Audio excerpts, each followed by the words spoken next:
राधे राधे। संस्कार संस्कृति चैनल में आप सभी का हार्दिक स्वागत है। आशा है आप सभी कुशल मंगल होंगे तथा स्वस्थ होंगे।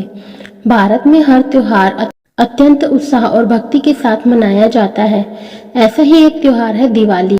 हिंदू धर्म के लोगों के लिए यह एक बहुत बड़ा त्योहार है। हालांकि दिवाली 5 दिवसीय त्योहार है, जिनमें से एक गोवर्धन पूजा को समर्पित है। इस दिन को अन्नकूट पूजा के रूप में भी जाना जाता है और यह भगवान कृष्ण द्वारा भगवान इंद्र की हार का प्रतीक है।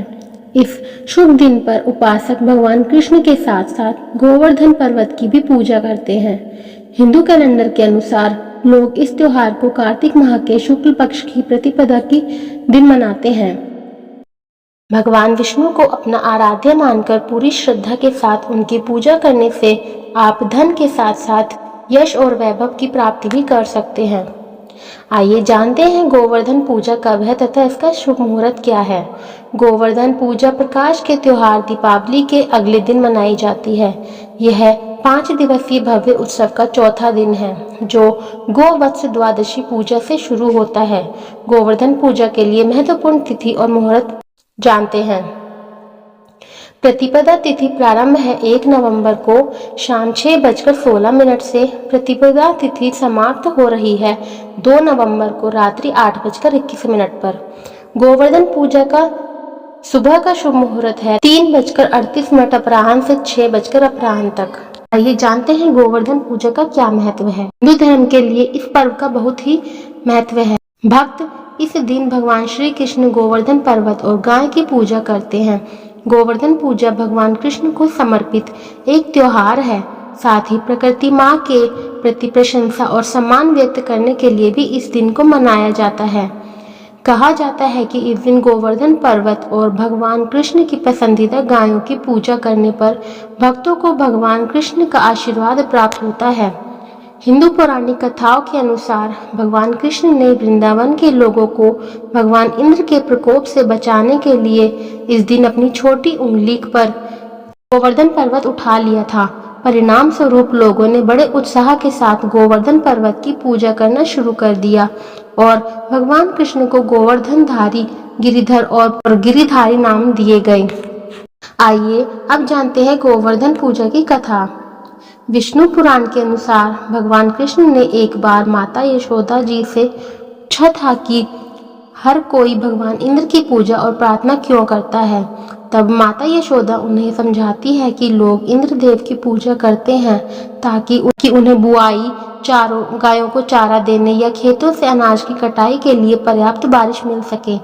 बालक कान्हा माँ यशोदा के उत्तर से संतुष्ट नहीं थे और उन्होंने कहा कि भगवान इंद्र की पूजा करने के बजाय उन्हें गोवर्धन पर्वत की पूजा करनी चाहिए, जिससे ग्रामीणों को पर्याप्त बारिश मिल सके।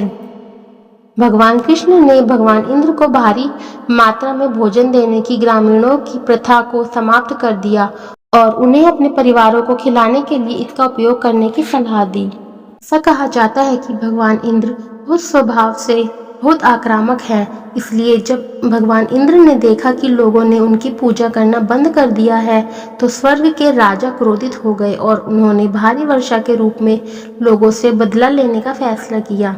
इससे सभी ग्रामवासियों में भय और डर का माहौल व्याप्त हो गया। ग्रामीणों को पीड़ित देखकर बालक कृष्ण ग्रामीणों को गोवर्धन पहाड़ी पर ले गए, जहां उन्होंने अपनी छोटी उंगली पर पहाड़ को उठा लिया। ग्रामीणों ने अपने पालतू जानवरों सहित गोवर्धन पर्वत की छाया में शरण ली। भगवान कृष्ण ने पूरे 7 दिनों तक पर्वत को उठाए रखा और असाधारण रूप से खराब मौसम के बावजूद ग्रामीणों को कोई नुकसान नहीं हुआ। भगवान इंद्र ने जल्द ही महसूस कर लिया कि छोटा लड़का भगवान विष्णु के अवतार है। वह तुरंत प्रभु के चरणों में गिर पड़ा और अपनी गलती के लिए क्षमा मांगी। इस तरह श्री कृष्ण ने भगवान इंद्र के अहंकार को चकनाचूर कर दिया और साबित कर दिया कि वह सभी के लिए शक्ति का केंद्र है। श्री कृष्ण गोवर्धन पूजा भक्तों के लिए भगवान को धन्यवाद देने का एक छोटा सा तरीका है। ऐसी मान्यता है कि इस दिन विष्णु भगवान की पूजा करने से आपके जीवन में अपार समृद्धि आती है। जानते हैं अन्नकूट पूजा और 56 भोग के बारे में। अन्नकूट पूजा के अवसर पर बड़ी संख्या में तीर्थयात्री गोवर्धन पर्वत की पूजा करने के लिए यात्रा करते हैं, जो उत्तर प्रदेश के मथुरा में स्थित है। जो बुजुर्ग पहाड़ पर चढ़ने में असमर्थ है, वे भगवान श्री कृष्ण के लिए 56 भोग प्रसाद तैयार करते हैं।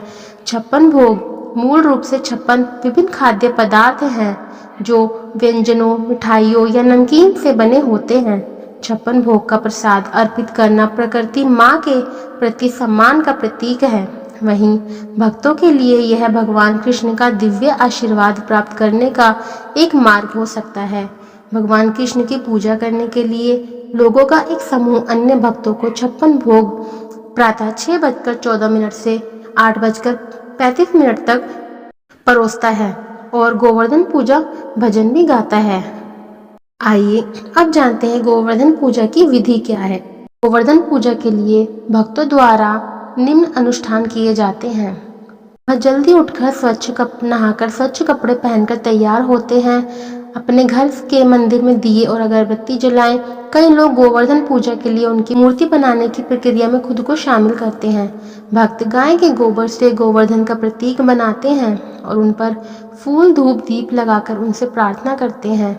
इसके अलावा इस दिन 56 भोग तैयार किया जाता है और गोवर्धन की मूर्ति को प्रसाद के रूप में चढ़ाया जाता है। भक्त भक्ति गीत मंत्र गाते हैं और गोवर्धन की मूर्ति की परिक्रमा करते हैं। अंत में गोवर्धन जी की आरती की जाती है और अन्य भक्तों को प्रसाद वितरण किया जाता है। गोवर्धन पूजा का मंत्र। अपनी पूजा पूरी और सफल बनाने के लिए गोवर्धन जी की मूर्ति के सामने यह मंत्र बोलना चाहिए। श्री गिरिराज धरण प्रभु तेरी शरण। आपको हमारी वीडियो अच्छी लगी तो कृपया लाइक, शेयर एंड कमेंट जरूर कीजिएगा। अगर आप हमारे चैनल पर नए हैं तो चैनल को सब्सक्राइब करना ना भूलें तथा बेल आइकन जरूर दबाएं।